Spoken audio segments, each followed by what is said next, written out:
those who cannot remember the past are condemned to repeat it. I am by no means a fan of Britney Spears' music. However, I've never heard Sam Asghari do anything but praise her and her music. It's Britney, bitch. Jamie's attorneys say court documents show that when he stepped in as conservator in 2008, Britney's assets were only worth $2.8 million. They say he worked with his daughter to restore her finances under the conservatorship to nearly $60 million in 2019. It's a shocking number to know, okay, here's a rock star, a pop star, a young woman who's making $40 million a year, and somehow she only ends up with $2.8 million in the bank. Does Jamie know how that happened? Britney's assets were clearly being mismanaged, and she was being taken advantage of financially by some of those around her. That's not all the court documents show. Yes, they were able to shuffle all her assets around to make it look like she was only worth $2.8 million. And in this episode, we're going to look into those documents to see what happened to Britney's money. So buckle up, because this one's a doozy. Britney originally set up her original trust in 2004. By then, she'd already amassed a significant fortune and organised different arrangements to protect her assets. Ivan Tabak helped her set it up. Britney transferred all of her assets into the trust, which included cars, houses, cash, clothing, properties, and companies. Literally everything. Britney left specific instructions as to how the assets would be managed if anything happened to her. 3 people were set up to manage the trust to ensure that her previous provisions were followed. Ivan Tabak, Brian Spears, that's her brother, and Stacey Smith. Britney was the sole settler of the trust, but she was also the sole trustee of the trust, and she was also the sole beneficiary. Fast forward to 2008, when Britney was put into the conservatorship, which triggered the provision to remove her as trustee. As per her previous instructions, Ivan, Brian, and Stacey were going to be named successor co-trustees, but Stacey declined. On February 14th, 2008, Britney ceased to be the trustee and Ivan and Brian took over. Sometime between 2009 and 2010, Brian resigned, leaving Ivan as the sole successor until around 2017-2018, at which time Ivan Tabak resigned and Jamie Lynn Spears replaced him as sole trustee. After receiving severe backlash, Jamie Lynn resigned in November 2020. Later on, Sam Ingham, Britney's court-appointed counsel, requested to be named guardian ad litem of the trust. Given his resignation in 2021, the current trustee or guardian ad litem is currently unknown. So that's the basic rundown of who got involved at various stages. Now we're going to have a closer look at what happened during the conservatorship takeover period. So, as I said, before the conservatorship kicked in, Britney was the sole settler, trustee and beneficiary of the trust. She could have chosen to only transfer some of her assets to the trust, but she did the smart thing and transferred everything without exception. Since trusts are supposed to avoid probate courts, when the conservatorship was established, it virtually had no assets, since everything that Britney owned was in the trust, out of reach of the conservatorship. Essentially, Daddy Spears and Andrew Wallet, the co-conservators of the estate, controlled 0 assets in 2008. So, what did they do? Brian and Ivan transferred from the Love Shack Trust, which is another trust that Britney owned, and from her SJB Trust, as well as from some of her companies, more than $9 million as advances to the conservatorship, which were to be returned to their original trust sources, which they did in 2009. They were meant to ask for court approval, but since they were going to pay it all back, they didn't think it was necessary. However, on March 10th, 2008, Brian and Ivan permanently transferred one of Britney's companies, Britney Touring Inc., to the conservatorship. Apparently, they determined jointly that it was in the best interest of the trust, the estate, and Britney for the conservators to own and control Britney Touring Inc. And again, they didn't seek court approval.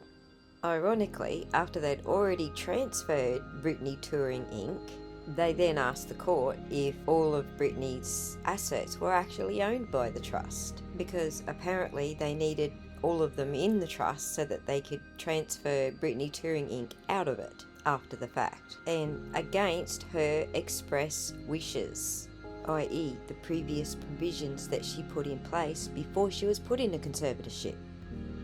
And that's how Daddy and Bro Spears made it look on paper like she only had $2.8 million in assets when they took over. But wait, there's more. So the conservatorship starts out with $9 million and Britney's company, Britney Touring Inc., as assets. And what a coincidence, they got it all done before the temporary conservatorship expired in March 2008. Daddy Spears didn't apply for the permanent conservatorship until October. However, they were already making big changes to Britney's estate, as if they knew she was never going to get out of it. Let's have a look at all the companies that Britney established before the conservatorship in 2008. All of these were active in 2008 except BBC Entertainment and Coastal Operatives, which Britney closed herself. In 2008, Daddy Spears and Andrew Wallet opened two companies, Denali Merch Inc. and Brandcasting Unlimited LLC, followed by Spears King Pole Branding Unlimited in California. The following year, they opened White Transport LLC, Domestic Relations LLC, Domestic Relations LLC California branch. And then in 2010, this unrelated company, Lancer Partners LP, turns up. And then they added Magnolia Publishing Inc., Miss Britney Recording Inc., and they changed their Domestic Relations California branch to Shiloh Standing Inc. And then they started closing companies in a trust. Britney Television, Britney Online, B&L Music, and Fairy Zone Productions. In 2011, they opened Till the World Ends in California and Carolina. And in 2011, they also closed One More Time Music, both branches. The Britney Spears Foundation for the Performing Arts Camp and the Fairy Zone Productions California branch. In 2012, another unrelated company pops up called Cooking, Cruisin' and Chaos LLC. They then closed Britney Touring Inc. from her original trust, and then a bunch of other companies in the trust, and then oddly closed Till the World Ends companies that they opened the previous year. Atara Tours was opened in Nevada in 2013, obviously for the Las Vegas residencies. From 2017 to 2019, they opened 3 more companies. Bellaturi Tours is actually in default currently, and Atara Tours, which was for the Piece of Me residency, was closed in 2019. In 2019, appraisals pop up for jewellery, furs, antiques and equipment. Recall, these were originally owned by the trust. Now they're popping up over here in the conservatorship in 2009. Only 4 original companies and 3 branches are still open under the trust, but they are being controlled by the conservatorship. And then there's a little bit more shuffling around, and notice most of the companies are only starting to get closed down in 2010 after Brian was allegedly forced out as co-trustee, which isn't really what he said, but there is documentation to say that he was forced out. The trust, which was again supposed to be excluded from the conservatorship estate. A trust is just like a cup, and whatever you put in the cup is the asset, right? So here's the SJB trust cup over here, and this over here is the conservatorship cup. Lou was trying to get her hands on this and trying to get her hands on this, but this cup, the trust, already had some people with their hands on it who Britney put in place. Ivan Tabak, and what's his name? Brian Spears. But Lou wanted to remove the people in this cup and put her little sticky fingers in that cup. Which brings us to Stonebridge, mentioned in episode 6. If you haven't watched it, go watch it. And this is also related to why Britney thinks they were trying to kill her. She wasn't just over-exaggerating. She had good reason to think that they literally were trying to kill her. So, let's fast forward to 2017. This is the year that Ivan Tabak resigned from the SJB Trust. In August 2017, a petition for substituted judgment was filed by Daddy Spears and Andrew Wallet.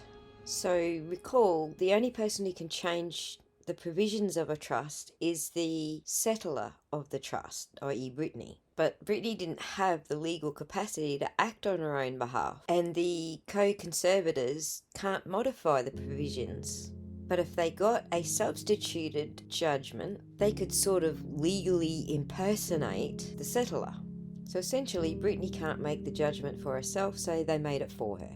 Now, let's pause for a moment and take note that Jamie Lynn's law firm appears in the accounting for tax and estate planning starting around August 2017, which is also the same time that Ivan Tabak resigned. So, back to the judgment. What did they ask for? They asked to create a new revocable living trust and a pour-over will, both of which ensure that when Britney passes away, all her assets will get transferred to the new trust. None of these changes were going to affect the current estate in any way. This was only if Britney passed away. Now the filing says Britney agreed to these changes, but you can take that with a grain of salt. The trustee of the new trust is unnamed, but without a court order it can't be changed from the original trustee. And there doesn't seem to be any court orders for that, so presumably it's still the same trustee. The court can approve an undisclosed amount to be paid to the trustee, and they can't be removed. This is the small print that we were referring to in the previous video, unless they become ill or mentally unfit and with the written opinion of 2 doctors, which is more than Britney got, which essentially means it's a lot harder to get rid of the designated trustee than it was to get rid of Britney from her own trust.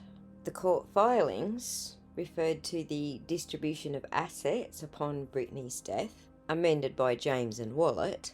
So all of Britney's assets, including her life insurance, will be transferred to a new trust called the BJS Kids and Family Trust upon her death.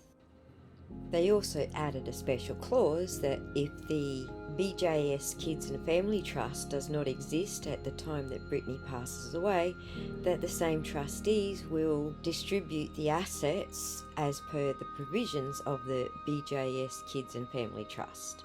These changes were revised no less than 3 times between August 2017 and May 2018. So Ivan drops off the map until 2018, where he nominates Jamie Lynn as the successor of the old SJB Trust. So maybe Ivan wasn't all that comfortable with what was going on here. The Piece of Me tour was announced in January 2018 and began in July 2018 through to October 2018. This means when Britney was speaking to the court and said that they threatened her to go on tour, that had to have happened between mid to late 2017, while they were making all of these changes just in case she passed away. At around the same time that Britney started fighting back, all of a sudden they're trying to change her will and testament as well. Keep in mind that the conservatorship controls all of the businesses that are bringing in the money, but it doesn't control what's left of the SJB trust. So once Britney stopped working, the money stopped pouring in to the conservatorship. And if the money's not coming into the conservatorship, those who are on percentages like James and Lou Taylor weren't getting a dime. It was in January 2019 when Britney refused to do a dance move and they sent her off to rehab as punishment, where she starts thinking they're trying to kill her. So imagine how much more convinced she was of that once she saw all this paperwork. So in March, Wallet resigns. In May, Britney goes to court and accuses her father of conservatorship abuse. In August, Jamie Spears attacks one of Britney's kids and tears the door off its hinges and ends up with a 3-year restraining order against him. And then, bing, all of a sudden, Stonebridge's investments increase.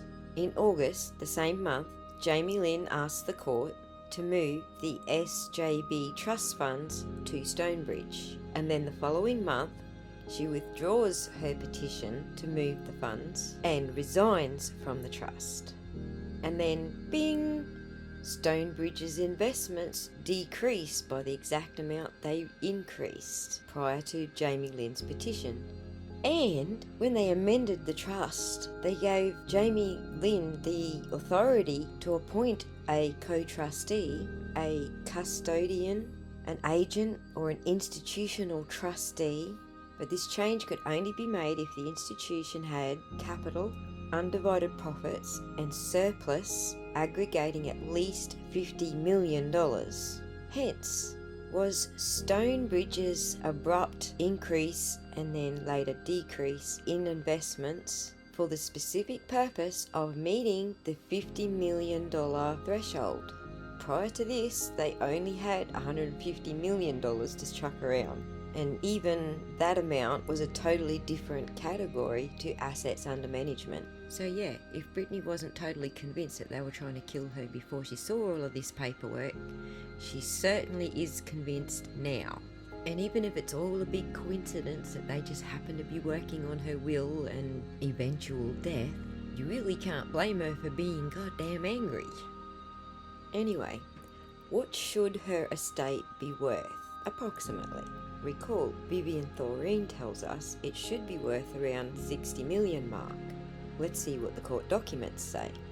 So Britney has numerous streams of income, ranging from shows to tours to licensing deals, record sales, merchandise, perfume, royalties, etc.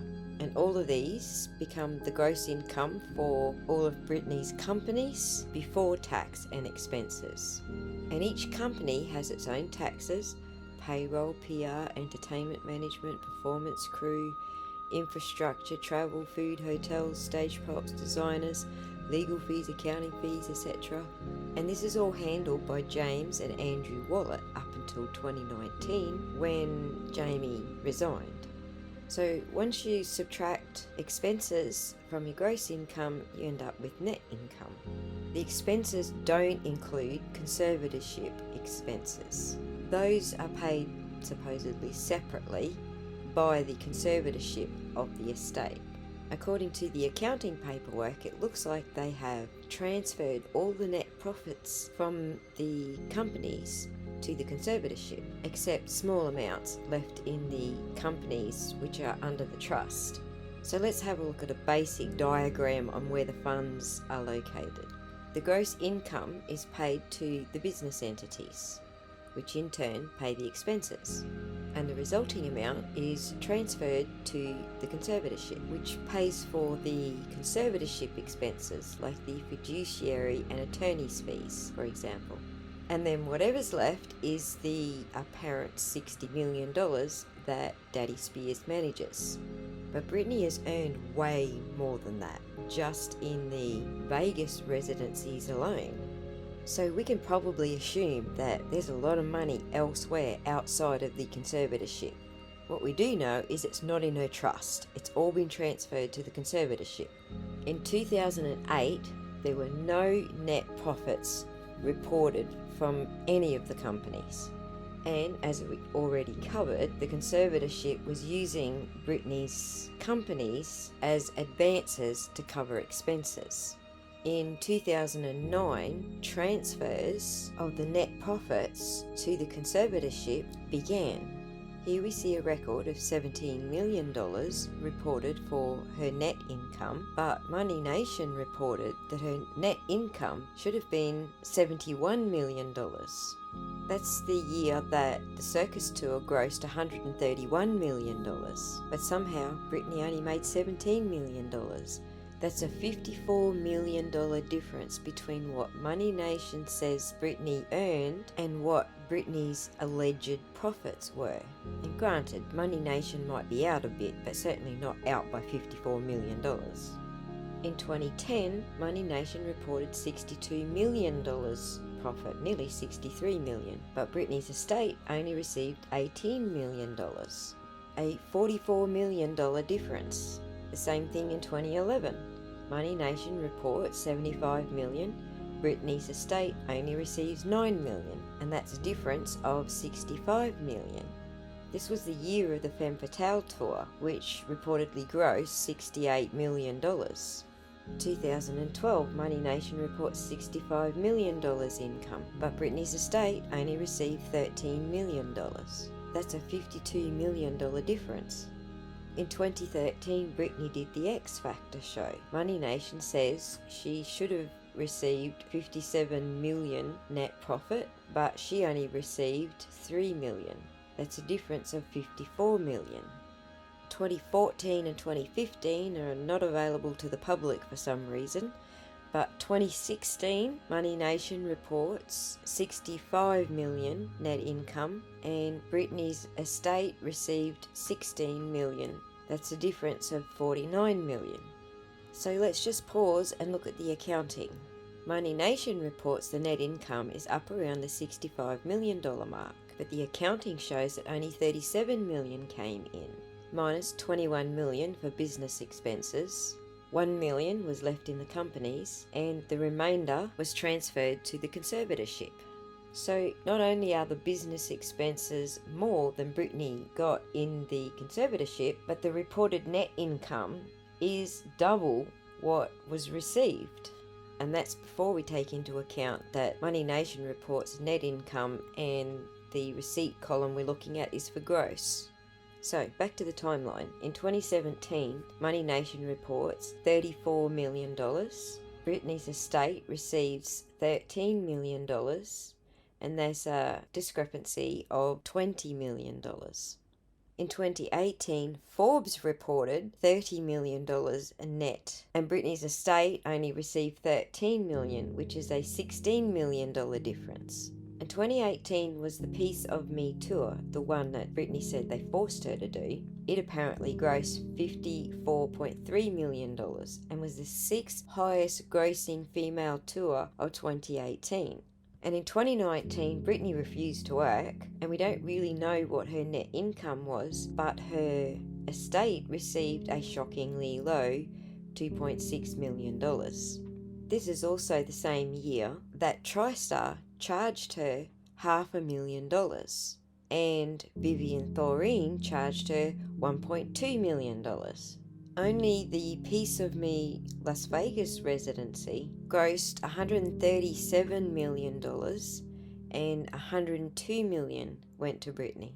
And that's only for the residency. That's not including all the other income revenue during those 4 years. But somehow, Britney's estate is now worth $60 million.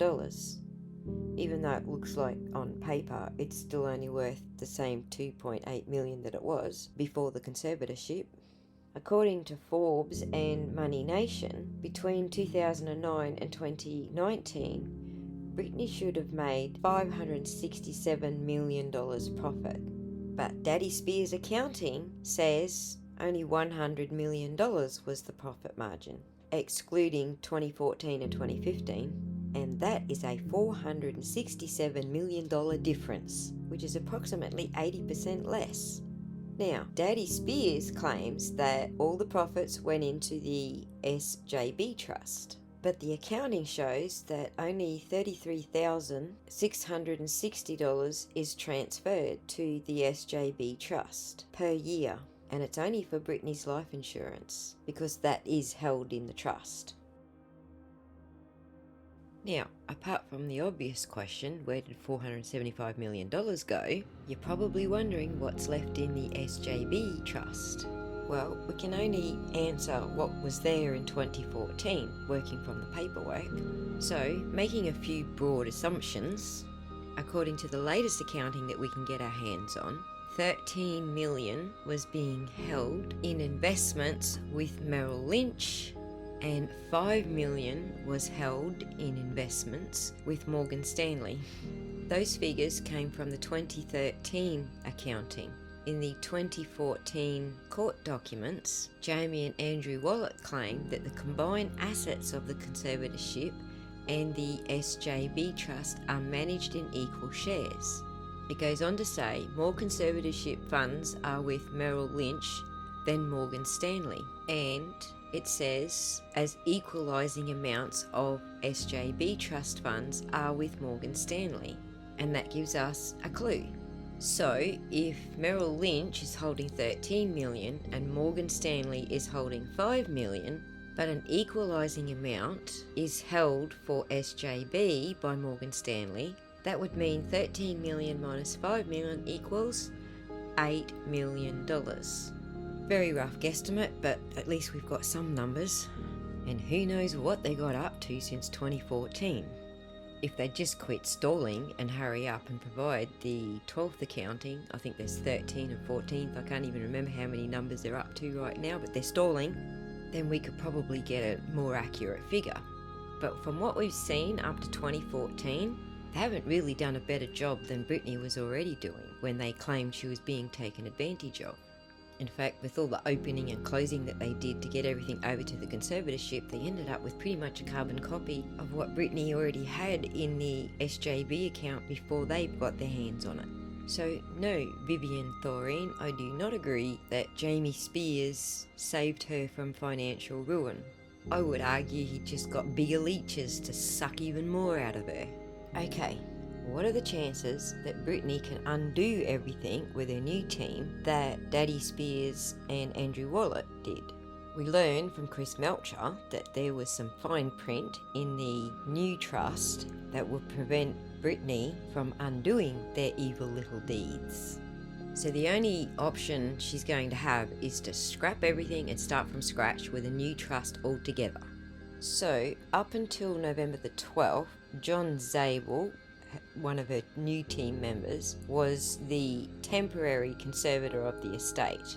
And since there's no conservatorship right now, he asked the court to temporarily grant him certain limited powers so that he could undo what they have done, which includes revocation of the two trust documents, that is SJB Trust and BJS Kids and Family Trust. And because they made the SJB Trust irrevocable, which only holds Britney's life insurance basically, it makes sense not to revoke it.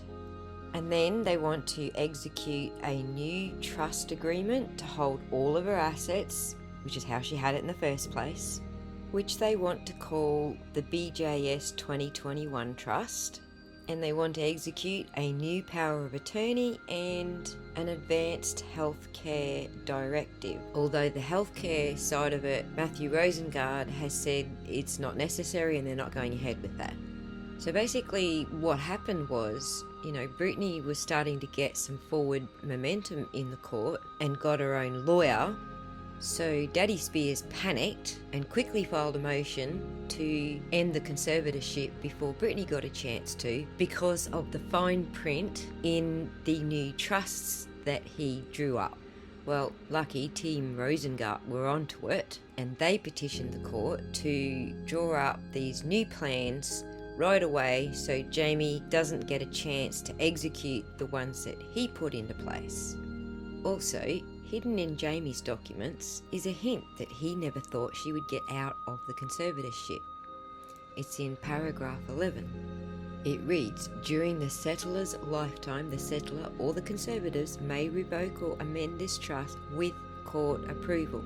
14. Petitioner's predecessors also executed a will pursuant to the May 22nd, 2018 order, which is silent as to the method of revocation, which basically means Daddy Spears didn't even consider that anyone would ever want to change or revoke it, i.e.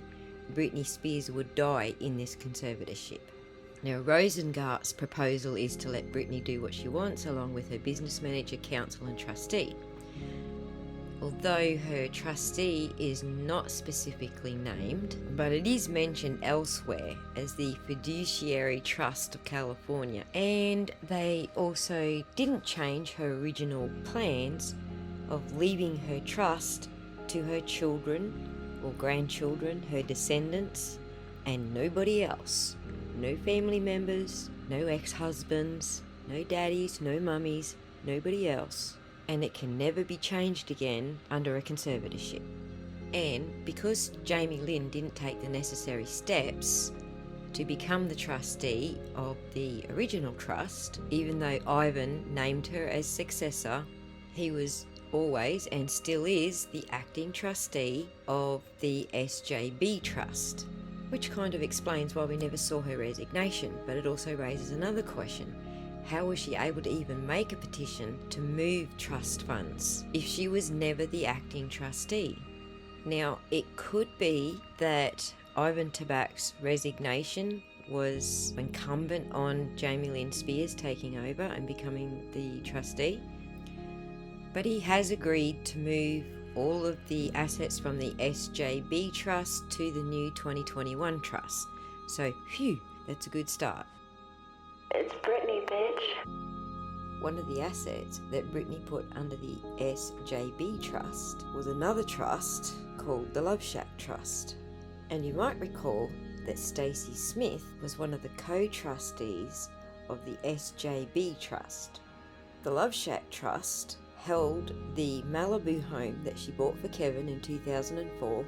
The trustees that she named for the Love Shack Trust were Stacey Smith in 2004, and Todd Egelfin was added in 2005, whereby Stacey gets booted off the Love Shack Trust, probably when Britney fired her.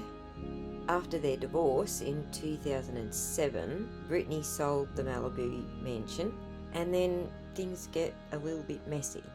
The property records show Todd and Richard E. Gelfin appear as trustees.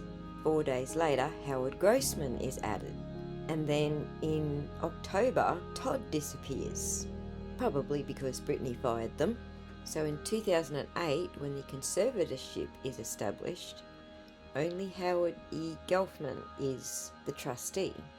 But he made a boo-boo because he tried to help Britney in the early days of the conservatorship, and so Andrew Wallet and Daddy Spears gave him the boot and named 2 new co-trustees, who themselves, of course. Somehow they got control over that trust completely and entirely, and they appear on the sale of one of Britney's residences as co-trustees. Now, for some reason, they needed a substitute judgment to be able to get some control over the SJB Trust, but they weren't able to gain 100% control. It's still there to this day. But there's no court records or any sort of records to explain how they got control of the Love Shack Trust. So if you remember, with the SJB Trust, they advanced themselves $9 million to put assets into the conservatorship, which they promised the court to pay back. But there's no mention of returning any funds back to the Love Shack Trust. So if the Love Shack Trust is still active, then Daddy Spears must still be the co-trustee. So, What we do expect to see in the Love Shack Trust is the sale of the Malibu house in 2004. And then she bought a house in Beverly Hills in 2007 for $6,750,000, also under the Love Shack Trust. And she still owned the house at Beverly Hills at the commencement of the conservatorship. With no record of how Wallet and Jamie got hold of the Love Shack Trust, a court record turns up where they're asking to sell the Beverly Hills house so they can buy something else in a more suitable location. Records show they rented a house, but they weren't able to sell the Beverly Hills house until 2012. But the Beverly Hills house was never listed as an asset of the conservatorship, which is kind of how it should be because it's a trust. It shouldn't be part of the conservatorship. So note, the $2.8 million listed here is the $2.8 million that Vivian Thoreen referenced as Britney's worth when the conservatorship started. It doesn't include the business entities or the multi-million-dollar houses that she owned at the time. However, when the Beverly Hills home was sold, it was listed as a conservatorship asset. Probably because Wallet and Jamie just did their usual trick and transferred it from the Love Shack Trust to the conservatorship. After selling the Beverly Hills house, they bought a new house in Thousand Oaks area, purchased as a conservatorship asset. So in 2015, they buy another house in the same area through a newly established company under the conservatorship, and so this new home is also listed as an asset under the conservatorship, and so it shows up in the accounting. Then they try to sell the first Thousand Oaks area house, which doesn't sell until 2017. Because that sale was done through the conservatorship, it should be turning up in the records somewhere. It does appear as a non-cash asset of the conservatorship at the start of 2017, but then disappears off the record by the end of 2017. The house itself is sold, so we would expect to see the $7 million that it sold for reflected in the records. And the same goes for the Beverly Hills home. It doesn't appear in records after it's sold either. It does show up in a public records search though, with Wallet and Jamie as the co-conservators. So, where's the 15-20 million for these house sales gone? Either Daddy Spears and Lou Taylor are shafting Britney like they're accusing other people of, or Daddy Spears did a terrible job, worse job than Britney, at taking care of her financial affairs. Either way, the fact that Britney's got to go back and fix it all up and put it all back how it should have been from the start says a lot in itself.